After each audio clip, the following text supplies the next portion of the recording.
What's going on, everybody? Cody here. Where'd you get that? For this episode, I will be sharing the top 5 Slabbed comics in my collection. Coming in at number 5, I have Marvel Superhero Secret Wars number 8. This is the origin of the alien symbiote that eventually becomes Venom. This is an 8.5 CGC signature series signed by Michael Zeck. Now, I purchased the Raw comic book at Half Price Books when I lived in Houston. This was probably back in around 2009. And South Texas Comic Con brought Mike Zeck down, and along with some CGC reps. So I took it straight there, and it presents really well. I was hoping for a 9, but what are you gonna do? I got the signature series. This is actually the first CGC signature series I added to my collection. I did get 2 of them, but this is the first one I got signed. And this is actually the first slab added to my collection. So that's really cool. I did purchase it for $1 at Half Price Books. So, nice pickup for me there. Coming in at number 4, I have Fantastic Four, number 52. This is the first appearance of Black Panther T'Challa. And it's a 2.0 CBCS. Now, I did purchase it raw from a garage sale. And shout out to Limited Editions. They are one of my local comic book shops.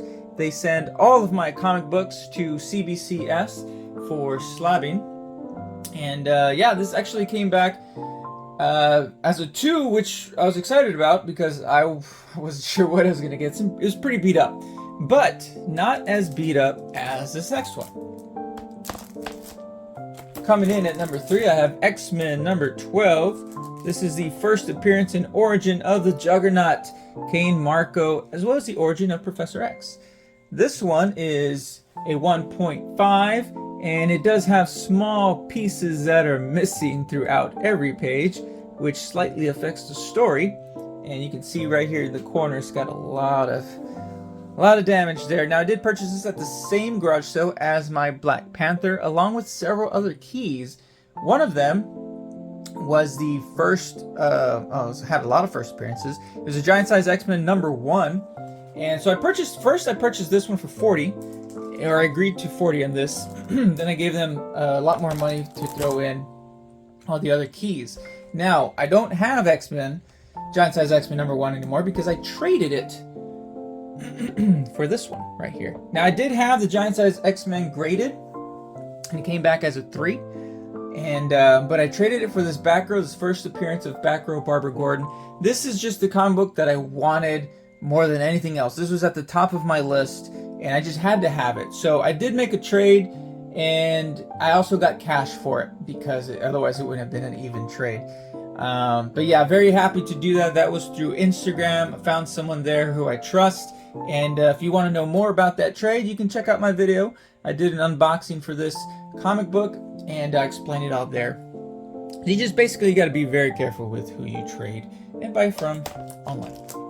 Coming in at number 1, this is probably the most sentimental comic slab that I have, or comic book in general.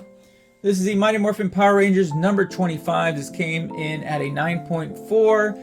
And, the story about this, so yes, there's a ton of signatures on it, right? And it's got the old label here on the top, which I don't really care for, but I'm not going to send it back to get the yellow one. So I purchased the comic book at my local comic book store, which was limited editions, and I looked at it and I thought, man, how cool, because this is actually a variant cover, right? How cool would it be to have all of the OG Power Rangers to sign this comic book and have it slabbed? And the reason why I thought about that was because a month later, Jason David Frank was going to be at a Comic-Con in my area. And then 2 months later, Walter Jones was coming down for a separate con. So I thought, man, I could just purchase this comic book, start getting them signed. And that's what I did. I had a vision, and I saw it through. So Jason David Frank was the first one I got signed. This was at South Texas Comic Con. This was back in 2018. And man, what an incredible guy. I know everyone has amazing stories about him because he was just amazing. And, his lines from all the comic book conventions that I saw were just huge. And sure enough, at the South Texas Comic Con, they purposefully, like before he even got there, they knew there's going to be a lot of people, because I went to all the different celebrities. I went through, through all of their tables. Didn't meet them, but you see tables and you see lines. And his was like snaked. Before he even got there, they were anticipating a bunch of people to see Jason David Frank. And sure enough, that thing was full. And so once he got there, it was just an endless snake. It was just people would leave and people would fill in the line. People would leave, people would fill in the line. And so I saw people with boxes of stuff getting him to sign. And so I think some of the reason why he was so popular is, number one, he was just an amazing guy, rest in peace, gone too soon for sure. He was just an amazing guy and people loved to meet him, and he took care of all of his fans.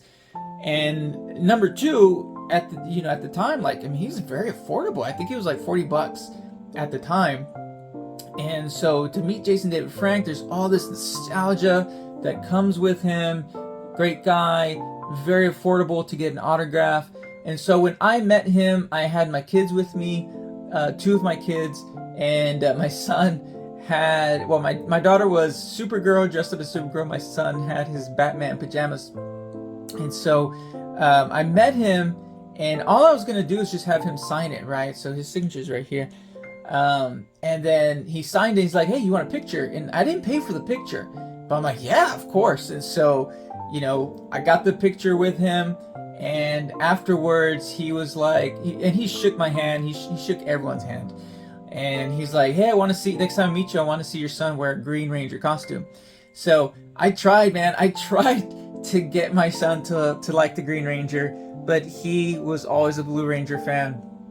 So, but I thought, man, next time I meet him, and so it's really sad. I'm not going to get that opportunity again, but I'm really grateful that I had a chance to meet him.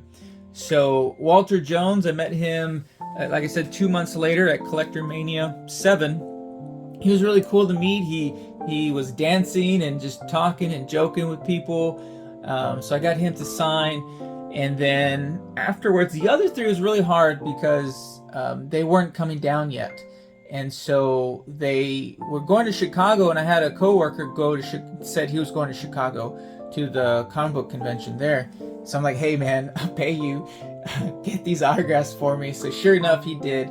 He got David Yost to sign, Amy Jo Johnson, and Austin St. John during that convention. This was 2019. And so yeah, he brought it back. I sent it to limited editions, or I went over there, and then we sent it off to CBCS. Now, cool thing, I did get a chance to meet David Yost, so my son did get to meet his hero, and that was really cool.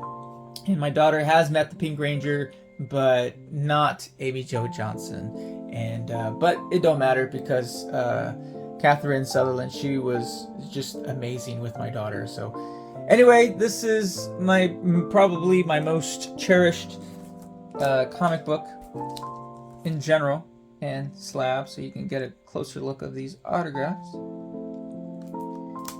And unlockable variant. So let me know which ones are your favorite down in the comments. Who knows, a year from now I might have a new top 5. And anyway, that's all I got. Thanks so much for hanging out.